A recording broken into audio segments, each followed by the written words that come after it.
Hello， 我係 Shelly， 今日過嚟睇嘅係雅居樂嘅藍澄灣畔嘅一個連排別墅。咁咧前面呢個位置嘅話咧，都可以種翻個盆栽喺呢個位置都係可以嘅。咁車嘅話直接停喺出邊，唔需要停喺入邊。咁呢個花園嘅話咧，就係前後都有花園。前面呢個花園目測嘅話，大概去到60方左右。咁業主呢度咧係種咗啲花喺呢度嘅。咁呢個位置嘅話咧，你自己可以買翻嚟再做翻個魚池，係完全冇問題噶啦。因為水龍頭嗰個位置都幫你留咗噶啦。咁呢個位置再種翻啲花，咁呢個位置咧再擺翻張台，做翻個飲茶嘅位置都可以嘅。咁呢間房咧總共係3層。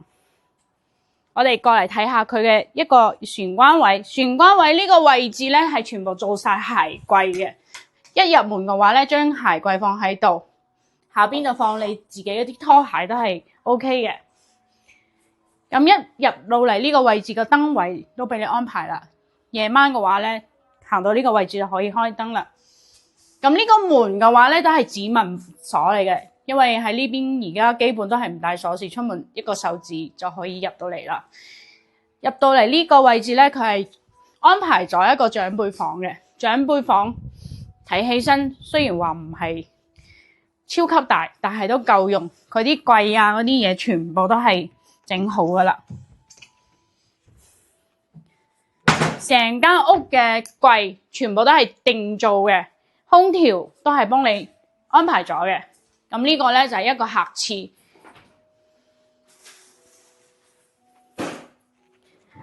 跟住嚟到呢個位置咧，就係佢嘅一個中央空調嘅一個開關位，燈位全部喺晒呢度。嚟到餐廳位呢個位置，7-8個人坐喺呢度食飯係完全冇問題。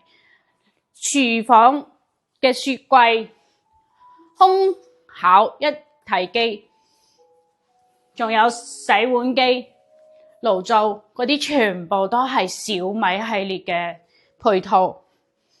睇下佢嗰個而家全部都係已經新出嘅一個水喉嚟噶啦。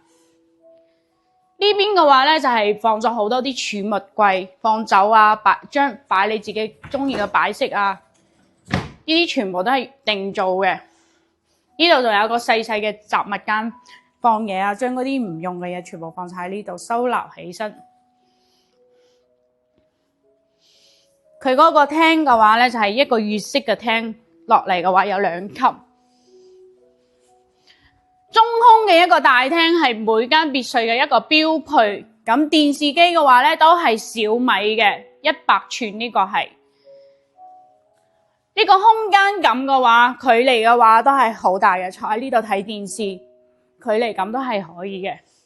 咁嚟到翻呢個位置咧，呢度有翻啲調節嘅空調位，就唔使再走翻去前面嗰個入門嗰個位去調節啦。咁呢度咧又係整晒啲櫃啊，你中意擺啲乜嘢都可以嘅。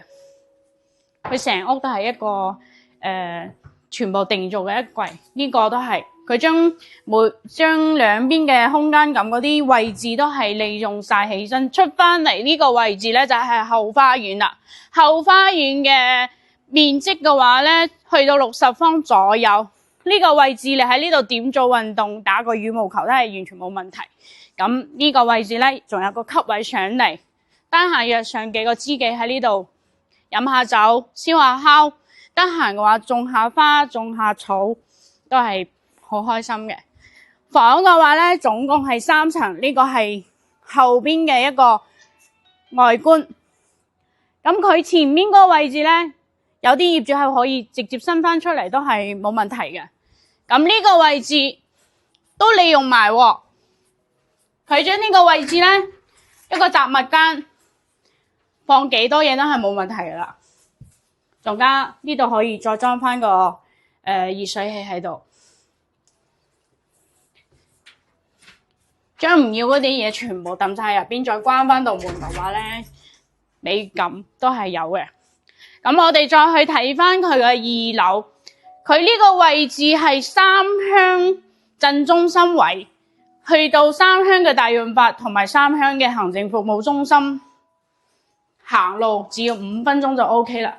你睇下翻呢個樓梯位啊，樓梯位比佢哋之前嗰啲別墅嘅話咧，個間距係闊好多嘅。以前嗰啲係好窄嘅，嚟到呢個位置咁樣望落去嗰個中空大廳係超級舒服嘅。咁一上到嚟呢個位置咧，就係一間客房啦。客房小朋友嘅書台、衣櫃全部都安排好晒噶啦。咁佢呢個冷氣嘅話咧，都係一個管道式嘅一個冷氣嚟嘅。出翻嚟，業主將呢個位置全部都利用起嚟，全部做晒櫃，所以一啲都唔浪費嘅。同埋佢嗰個距離感都有咁闊。咁嚟到呢間房嘅話咧，又係可以做翻個兒童房。佢嘅設計係比較特別嘅。呢個位置嘅話咧，仲整咗個級位，直接坐喺呢個位置睇下書都係比較舒服嘅。櫃嘅話咧，成屋都係定做嘅一個櫃。咁呢邊咧可以擺翻啲小朋友嘅一啲相冊啊、獎狀啊、書台，又係夠用嘅。呢個位置就係一個公用嘅一個洗手間啦。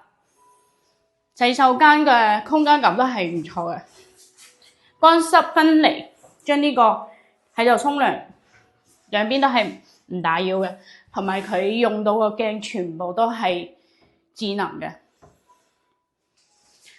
咁我哋再上翻去佢嘅主人房，上邊個主人房咧仲係帶個露台，因為佢單邊位啊，你睇下佢嘅每一層嘅窗呢個位置咧都係採光位嚟嘅。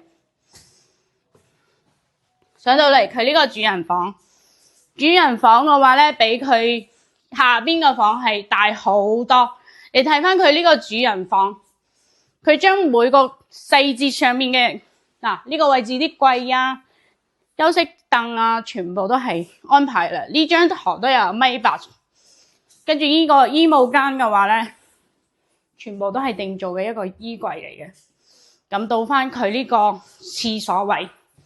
廁所位呢度特別女主人啲衣服比較多，唔使驚話冇得放。嗰個出邊可以放，呢入邊都可以放。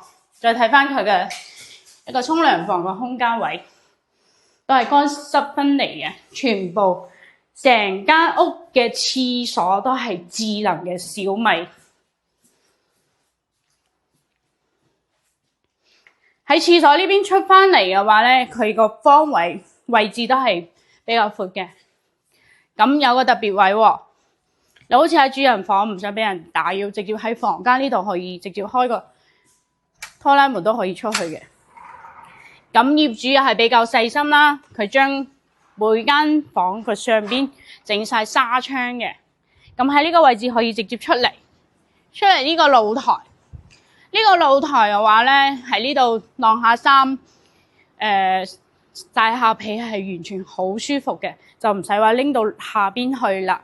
咁呢個位置咧都可以好似隔離咁樣，將佢封翻個窗，睇自己有冇咁嘅需求啦。呢個位置係主人房呢個位置出嚟嘅。